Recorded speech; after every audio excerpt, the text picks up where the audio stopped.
You hear the words, whispered in ancient texts, proclaimed by silent sages. The world is an illusion. The past does not exist. You are not your body. And then you open your eyes. The rent bill arrives. The doctor gives a diagnosis. The memory of a loss hits you like a wave. The pain in your back screams that it is, without a doubt, real. And an honest question arises from the depths of your soul. If all of this is an illusion, why does it hurt so much? If time doesn't exist, why am I a prisoner of my consequences? How can I live in a world that I'm told is not real?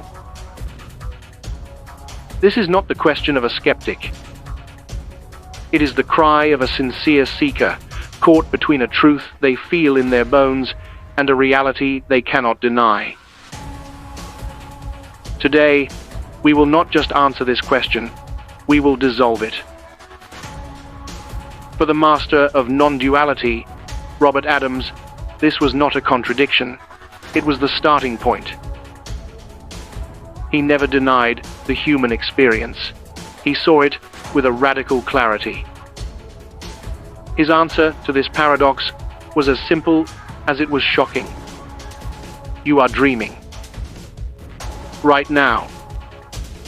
This moment, it is a dream. A waking dream. He said, "The world is a dream, but the tigers in the dream can bite you, and it will hurt. You have to play your part in the dream." Think about it. In a nighttime dream, if you're in a burning building, you run for the exit.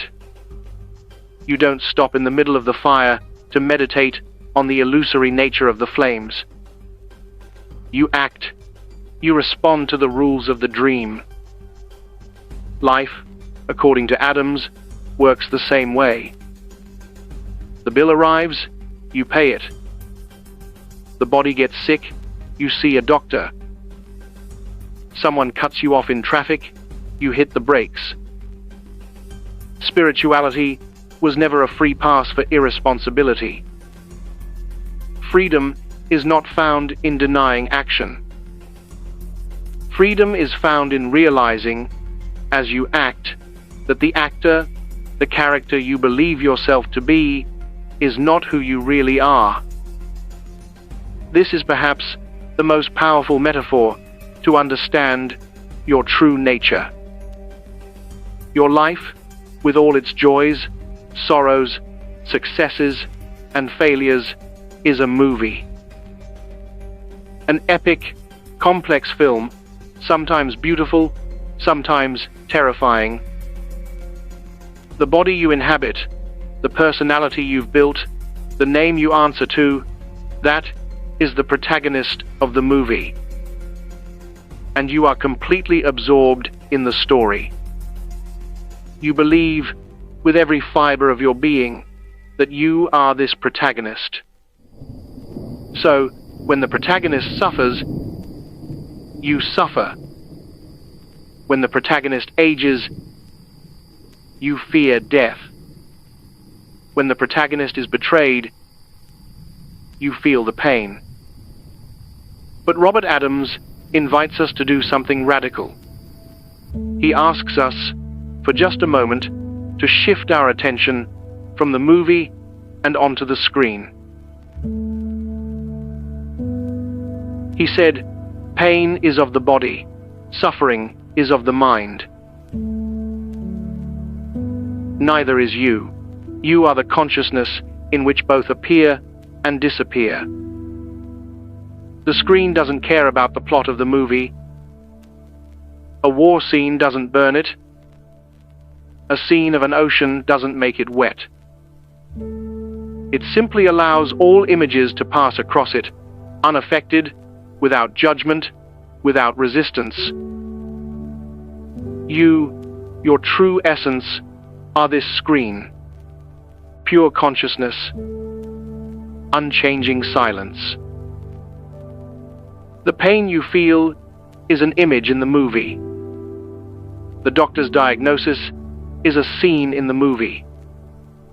The tax bill is a plot point. They are real for the character. But they cannot touch, stain, or harm the screen that is your true self. Okay, you might ask. I understand the metaphor, but how does this help me on Monday morning when I have to go to work and deal with a difficult boss? This is where philosophy becomes practical. To live as the screen does not mean becoming passive. It means acting from a different place. Imagine two people paying a bill. The first person, the character in the movie, pays it with a knot in their stomach. Their mind is screaming, "I don't have enough money. Why are things so expensive? What's going to happen next month?" They are suffering. The action of paying the bill is steeped in psychological time, in regret for the past, and fear for the future. The second person, the consciousness that knows itself as the screen, also takes the bill. They look at the amount, they make the transfer. The action is the same, but internally there is silence. They deal with the reality of the present moment, without the weight of the mental narrative. The action is done with a clarity and peace that the character cannot conceive of. This is action without an actor. It is the doing that flows from being.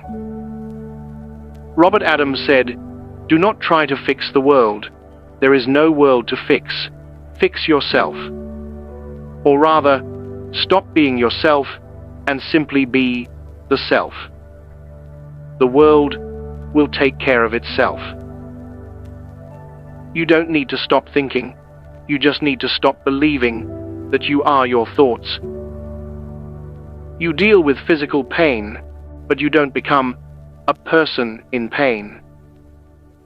You deal with sadness, but you don't become a sad person. You play the game of life skillfully, but inside, you remain free. So, how do you begin? How do you take the first step off the screen and recognize yourself as it? It begins here, now. For just 10 seconds, stop trying to understand all of this. Stop trying to fix your life. Stop trying to become enlightened. Simply notice. Notice the sound of the room around you. Feel the weight of your body in the chair. Feel the subtle energy in your hands. Notice the silent awareness that is aware of all this. The presence that is here before the next thought arises. This quietness, this nameless presence. This is the screen. This is your true home. It is not something you achieve. It is something you allow.